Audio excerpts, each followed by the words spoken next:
Ever look up at the stars and wonder what it would take to actually visit them? Not just our neighbor Mars, but the distant moons of Jupiter, Saturn, and maybe even planets orbiting other stars. Today we're diving into a technology that could make that dream a reality much sooner than you think. We're talking about nuclear-powered spacecraft, the next giant leap for humanity. Right now, space travel is slow, painfully slow. The Voyager probes, launched in the 1970s, have been traveling for over 45 years and have only just reached the edge of our solar system. A trip to Mars with our current chemical rockets takes about 7 to 9 months one way. Imagine the supplies, the psychological strain on astronauts, and the sheer waiting involved. It's like trying to cross an ocean in a rowboat. But what if we could trade that rowboat for a speedboat? That's the promise of nuclear propulsion. So why go nuclear? It boils down to two key things: power and efficiency. Chemical rockets, the kind we use today, work by burning fuel and an oxidizer. It's a controlled explosion, creating a massive amount of thrust for a short time. This is great for getting off Earth, but in the vacuum of space, it's not very efficient. You need to carry a huge amount of fuel, which makes the spacecraft incredibly heavy. The heavier you are, the more fuel you need to push yourself. It's a vicious cycle. Nuclear propulsion breaks this cycle. Instead of relying on chemical combustion, it harnesses the immense energy released from nuclear reactions. This allows for systems that can provide thrust continuously for months or even years. Imagine a car that barely needs to refuel, allowing you to keep your foot on the gas for the entire road trip. The result? Much faster travel times. A trip to Mars could be cut down to just 3 or 4 months. This isn't just about saving time, it's about safety. Less time in deep space means less exposure to dangerous cosmic radiation for our astronauts. Now, you might be thinking, nuclear in space? Isn't that dangerous? It's a valid concern, and one that scientists and engineers take very seriously. But we're not talking about strapping a nuclear bomb to a rocket. Let's break down how these systems actually work. There are two main types being developed: nuclear thermal propulsion and nuclear electric propulsion. Let's start with nuclear thermal propulsion, or NTP. Picture a small, compact nuclear reactor on board the spacecraft. This reactor doesn't generate electricity. Its sole job is to get incredibly hot. Then you take a propellant, usually liquid hydrogen, which is super lightweight, and you pump it through the hot reactor core.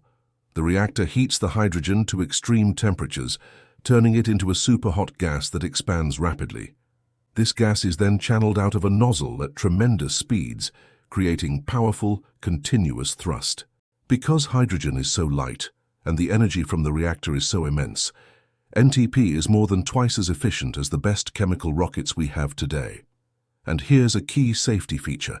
The reactor isn't even turned on until the spacecraft is already safely in orbit, far away from Earth's atmosphere. This eliminates the risk of any issues during launch. The fuel used is typically low-enriched uranium, which is stable and not the same grade as material used in weapons. The entire reactor is designed with multiple layers of shielding to contain radiation and operate safely for the duration of the mission. The other exciting technology is nuclear electric propulsion, or NEP. This is a bit different, but equally revolutionary. In a NEP system, a nuclear reactor is used to generate a massive amount of electricity. Think of it as a floating nuclear power plant. This electricity is then used to power incredibly efficient electric thrusters, like ion drives.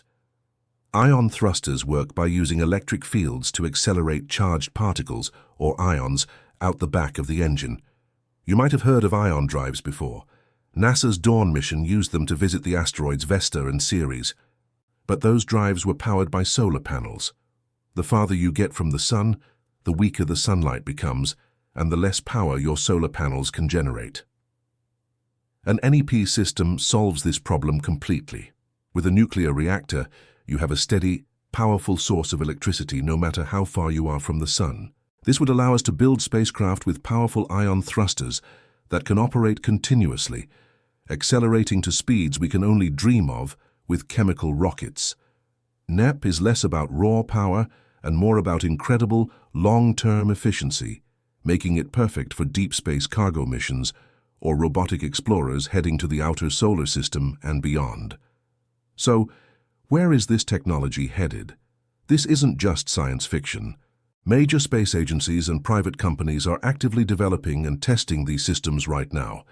Projects like NASA's Draco program, which stands for Demonstration Rocket for Agile Cislunar Operations, aim to test a nuclear thermal rocket in space as early as 2027. This is a huge step, moving the technology from the drawing board to a real-world flight demonstration. The implications are staggering. With nuclear propulsion, establishing a permanent self-sustaining base on Mars becomes much more feasible. We could send heavy cargo, habitats, and supplies in advance, cutting transit times and increasing the frequency of missions. The asteroid belt, a treasure trove of resources, becomes far more accessible. We could imagine mining missions that bring back valuable minerals. And what about the outer solar system? The icy moons of Jupiter and Saturn, like Europa and Enceladus, are believed to have subsurface oceans that could potentially harbor life. A nuclear-powered orbiter could get there faster, and once there, have enough power to run a full suite of advanced scientific instruments for years, maybe even decades. It could power powerful ice-penetrating radar to map these hidden oceans, or even deploy landers and rovers to the surface. This is the kind of science that could change our understanding of life in the universe. Ultimately, nuclear power is the key that could unlock the solar system. It represents the transition from tentative, one-off explorations to a true, sustained human presence in space. It's the difference between being a visitor to our cosmic neighborhood and becoming a resident. The challenges are significant, but the rewards are universe-altering. We are standing on the precipice of a new era of exploration, one where the vast distances of space become just a little bit smaller, and our boldest ambitions can finally take flight. The next frontier is waiting, and it will be powered by the atom. Thanks so much for watching. What do you think about nuclear-powered spacecraft? Where would you want to go first? Let me know your thoughts in the comments below.